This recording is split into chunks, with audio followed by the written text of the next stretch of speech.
welcome to Scrappin with Sheri and virtual crop sketches from the July 2025 virtual crop. I'm actually going to do something that I often do, but I don't do it on camera, if that makes any sense. I'm going to combine sketch 1 and sketch 2 to make a double spread, and typically I teach those as separate sketches, but I'm going to show you how easy it is to put those two one-pagers together to make your double page layout. Now, in looking at this, there are a lot of moving parts, but, I talked to you a lot about you need something to connect your pages. And this one is all circles. This one is the rays. I think it's going to work fine. But what I'm going to use to connect the pages is my papers. So I'm using the same color papers on both sides. Now, let's start with sketch 1, and then I'll show you how I'll make things work for sketch number 2 to go with it. So on sketch 1, you're punching 1 3/4 inch circles, and I've used my circle punch to do that. Makes it really easy. And then you just line them up down a paper, and this is a 1 3/4 inch piece of white paper. I've punched them out of these two papers from the Radiant Blues collection. It was just a Radiant Blues paper pack, not a whole collection. But then I used the back side of them some too, so it gave me 3 different colors. Now I'm just going to go ahead and stick these down. I'm going to scoot them to the side, and I'm going to show you how I did this, because you can stick all of them one at a time, or you can just run your tape kind of right down through the middle and pop them on that way. Now, you know me, I page protector pretty quickly, so that means I can do things like this because I'm not worried about it getting messed up in my book. Now, if you don't use page protectors, or you don't put it in a sleeve pretty quickly, you might not want to do it this way because the sides are going to come up somewhat. But I just want to make sure these are all stuck right down through the middle. And you can see I deviated a little bit on my tape right there. It's not going to be a big deal. All right. So we need 2 of those, but then we're going to cut one of those in half to make it look right for this sketch. And you can see this sketch is going to go pretty quickly. Now, I did trim off the top and the bottom of this one already. I'll just go ahead and do that real quick. But you're just trimming those little bottom overhanging circles and top overhanging circles just to get a straight edge there. And then to cut this in half, it's a 1 3/4. But if you'll line up on the 5/8 here and the 5/8 here, that's going to line it up just perfectly. Actually, I think that's a 7/8. Yeah, according to my measurement guide, it's a 7/8. I don't do math well. And for something like this, I'm going to start in the middle and cut down and then back up. But we've got our halvesy ones that go on the side right there already. So let's put that side together and see what we've got to go with. Now, it shows different photos, and I have developed my photos in those sizes with this through a center, this on a side, this on a side, and then a title here. I'm going to go ahead and lay my photos out, and we'll just see where we are and what we need to finish this up. I'm just going to call this page Smiles because I have my 2 grandchildren smiling at various things, smiling at Mommy, and she was pretending to have a mustache like her Pat, so she wanted to show us that on FaceTime. But when I look at this, all I really need is a background paper to finish this one out. And I felt like just to keep in the same color family, it would be nice to do this on the navy blue cardstock. Normally I would do a pattern, but not much of this is going to show anyway. So I feel like the cardstock is a good option. So let me lay these on here and then show you one other way I'm going to make this look more like the opposite side.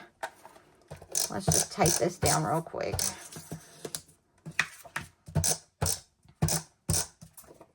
And I did develop these with my white matting around it. The layout actually shows a mat around the photos, but because I've got my white on there, it takes care of that. I am using the jumbo tape runner. I just got the repositionable tape in July and started playing with it a little bit.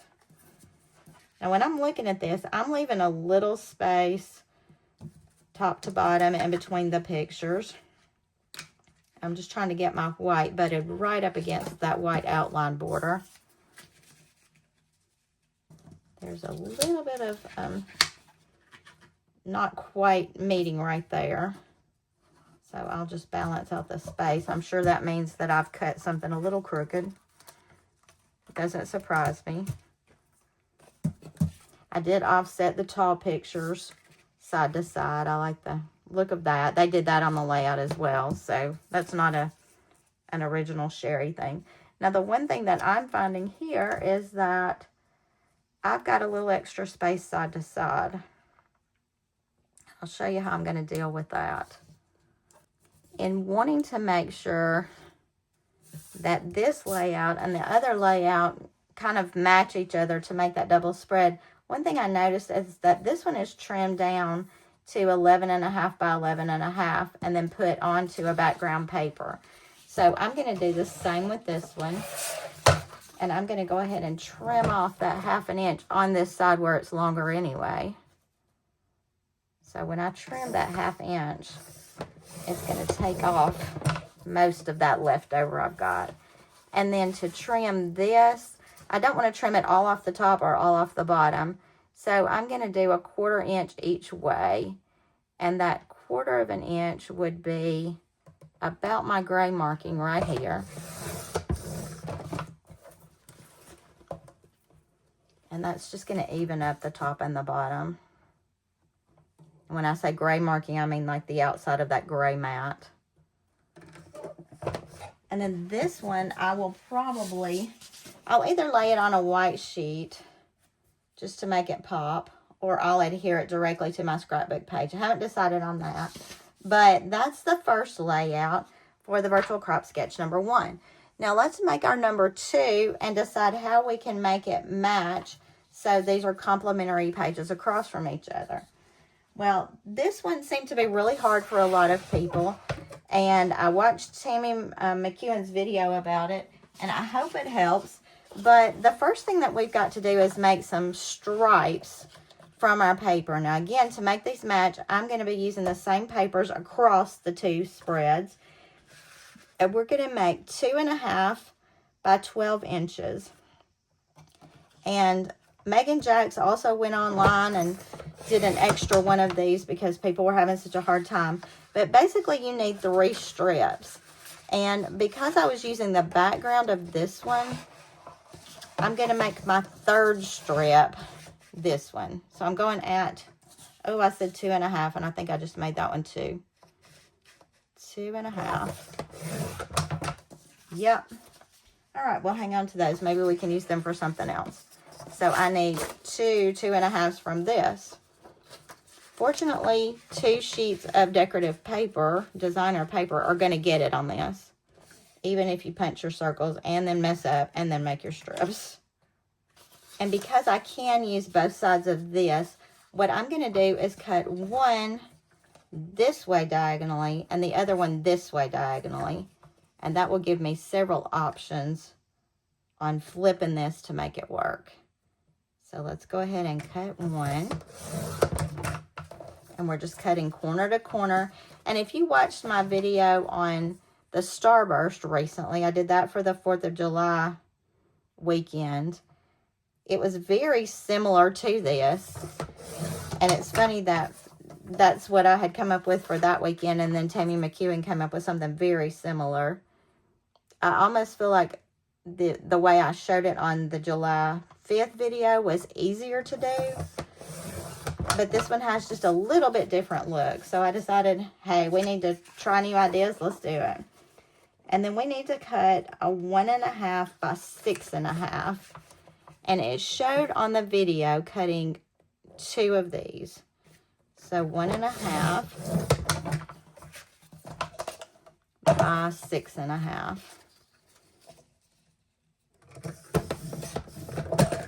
And here again, we're going to cut these diagonally. And I'm just going to cut these both together since there are only 2 of them.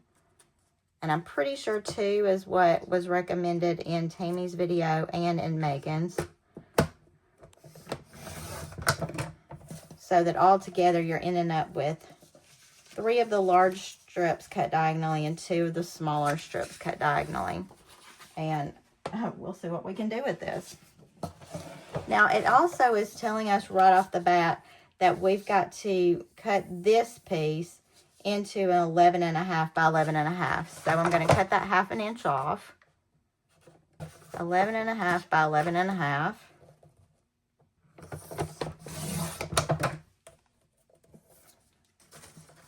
So we've got that part done. And then we also need to find the center of this, because our starbursts are going to move into the center of this page and leave the rest of it open for our photos. I am also doing mine this direction. So to do the center of this, I'm going to use my ruler and a pencil. And basically with the 0 centering ruler, all I have to do is lay this out evenly and then mark it by 0. And then I'm just going to connect that so I have that center line. And that gives me something to work with. So the first thing I want to do, I think, is just kind of lay these out and see what we even have to play with here. I'm looking at my color choices, and I do have 3 colors I'm working with, which I hope is going to make things a little bit easier, but who knows. That one I don't think is going to be quite long enough, so I'm going to try going here with this.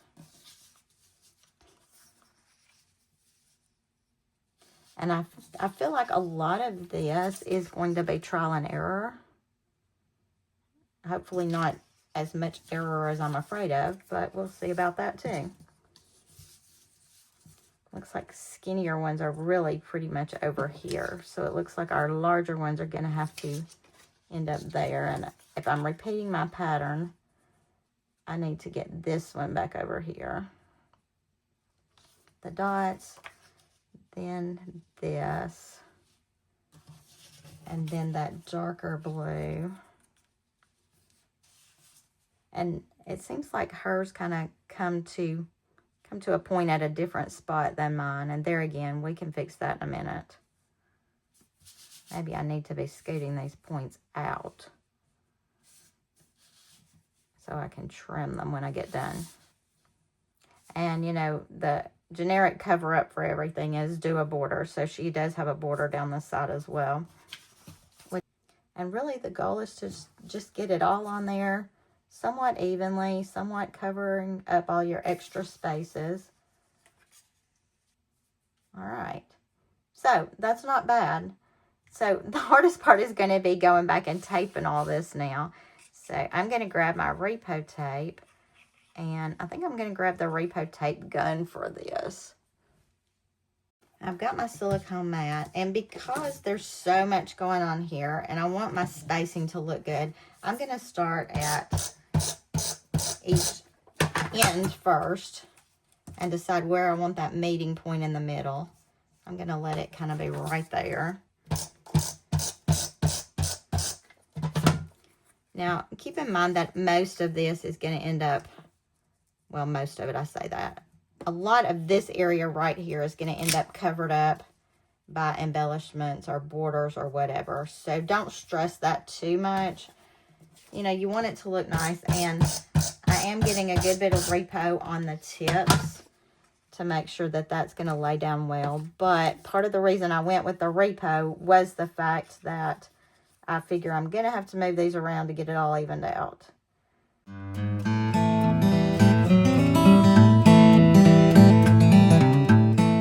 So I'm pretty pleased with the way that came out. We ended up matching it up reasonably well.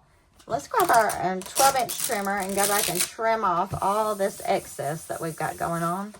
I think I'll hit it with my scissors real quick first, because that's big. A lot of extra space going on right there. And because I don't really have a straight edge top or bottom, I'm just lining this up on my cutting line first to get all that excess off that one side. And then I will have a straight edge to line up with. Okay, looking pretty good. All right, so we've got that. Now, in an effort still to make my designs carry over to the other side, when I looked at this and I see that they've got the border here, I thought, well, that's great. I could go back and do one of these halvesy circle borders again and put that along here. The biggest problem that I may find with that is it may cover my pictures too much. So I'm going to do my pictures first and then see what kind of border I can add. Now, if you've noticed on the other page, let me pull it back in. We built our pictures onto the navy cardstock. And I think to make the continuity here, I'm going to add a piece of navy right there. Now, it's going to have to be 6 inches wide to cover that excess space right there. But then remember, we cut this down to 11.5. So I'm going to cut this down to 11.5 as well. And then just add it onto that white spot. Actually, you know what? I didn't need 6. I needed 5.5. Because that side part is only 5.5. I bet y'all already thought of that. I can add that right on there. And that's giving me space for the border we want to put here. I want to go ahead and take this down, get the photos on. And then we'll decide what we're going to do about that border. I have an idea in mind if it's going to work, but we'll try it and see. So we've got that, and I did turn my sketch sideways because I had horizontal pictures I wanted to fit here, and they are going to be a little bit wider than my border, and I don't think I can cut them off. Could have developed them a little bit smaller, but guess what? I didn't. Let's just pull out our photo trimmer and do a little trimming. I might be cutting off all of my white. And I will say, don't sacrifice your photos just for a design. I mean, sometimes it works, sometimes it's easy, sometimes it's just not, and it's not going to work. And, you know, leave out a design element rather than losing your photos. That's what I'm doing with my photos. I'm going to stick those down. That leaves me a little bit of blue, that navy top and bottom of the pictures, not a lot. When I developed these, I did go 3.5 on them, I think. And then let's look at what I wanted to do for the border. What I would really like to do is take this half circle border and put one of those right there. So let's just create another one of those. We'll go back to our big trimmer. And initially we made a 1 3/4 inch strip and then cut it in half. So what I'm going to do, instead of 1 3/4, I'm going to make a, what's half of 1 3/4, y'all? That's a little more than 7/8. So I'm going to make a border. Maybe I'll just make it a 1 inch. That'll be easier for me to think about.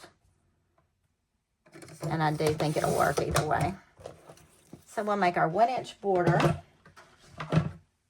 I'm going to use these scraps that were left over where I made my starburst. They all kind of got stuck together. But I'm going to go back to my circle punch and cut a few circles. I probably would not generally recommend this because there is some tape on these. And you don't really want to mess up your punches by getting tape all in them. But I don't think there's so much that it's going to cause a problem. We'll just see how this works. If it doesn't work, we'll go to plan B or C or whatever other plan we need.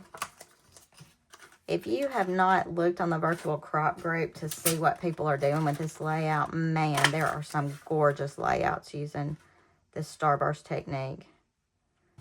All right, let's see if we've got enough because I think we might.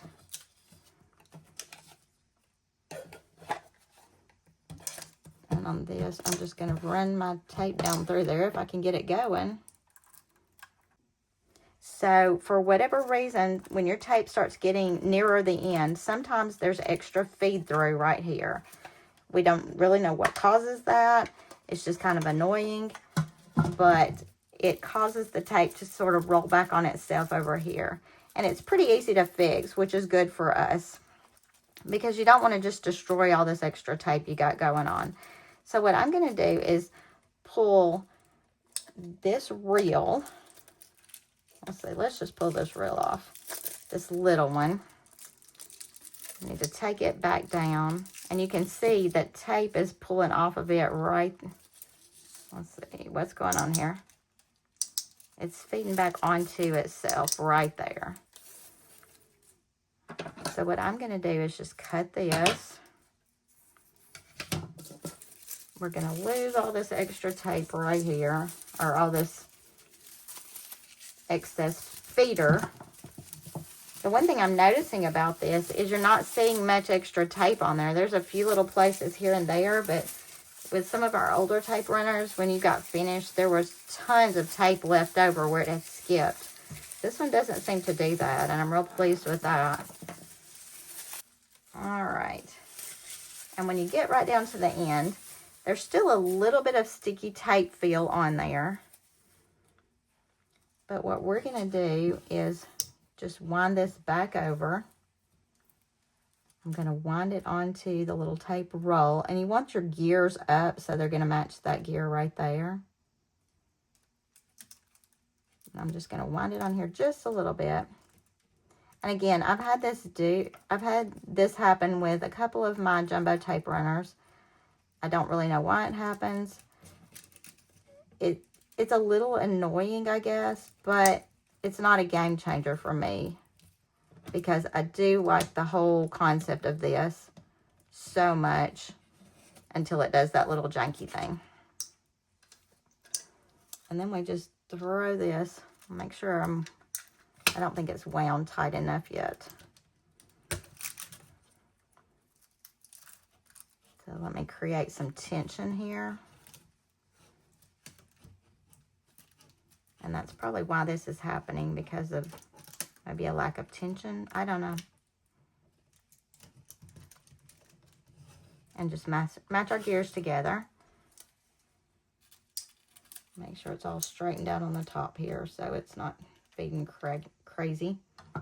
And then just lay it back into your holder.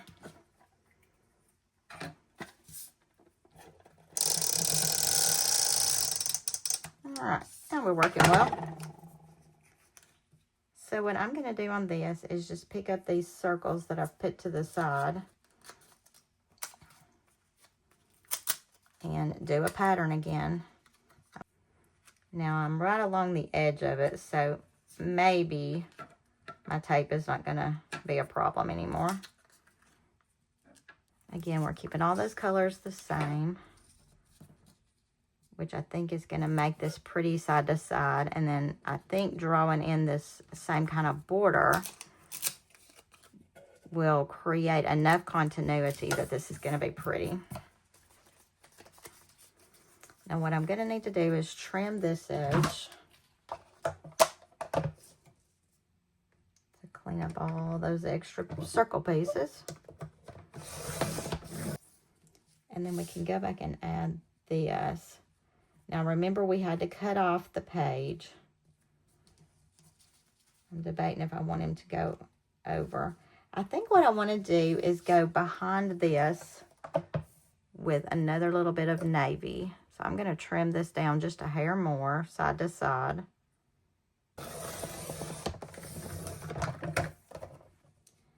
And then I'm going to go back and mat behind that with my navy.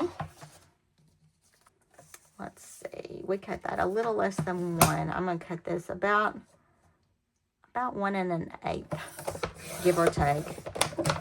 Let's see if that fits on there and how it looks.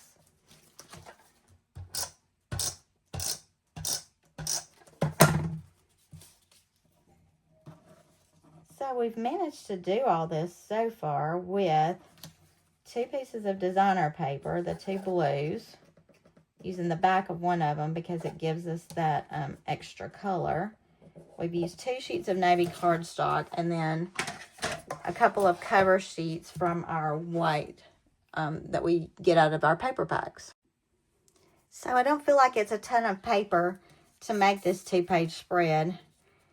And overall, I'm going to tell you, I'm pretty pleased with the look of it already. And we haven't even added any embellishments yet. So we know this has got to be cut down. And I'm going to do a little on one side first.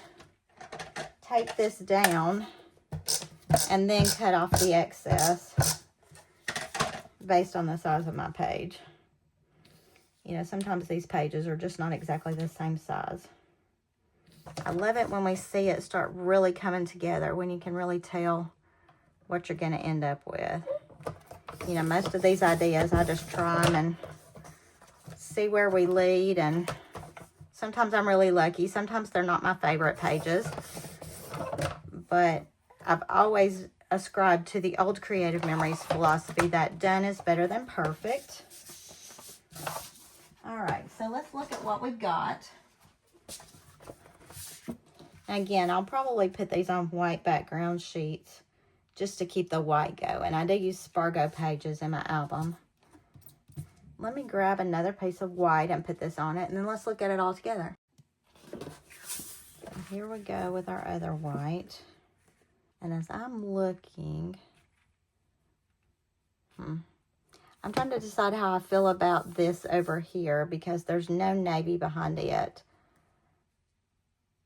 And I almost feel like I need some more navy over there. You know what? For right this minute, I'm going to leave it as is. One thing I know I want to do, yeah, I'm going to have to do more navy around there because that is really bugging me. Okay, one thing I know I want to do is I want to use the Creative Memories embellishment letters, S-M-I-L-E-S, or some facsimile thereof, to put smiles on here. But this one I like. This one needs a little more. And maybe we could put it on navy. Maybe we need navy backgrounds rather than the white on those. Hey, let's try it and see what we think about that. So there's with the white background. That's with a navy. Oh my. Yeah, I know what I'm thinking already. I do like it so much better with the navy. And one thing I saw on some of the other sketches that I looked at on the virtual crop page was that people had used backing behind these to make them really stand out. I'm going to use my navy pen and do stitching along these and stitching along these circles.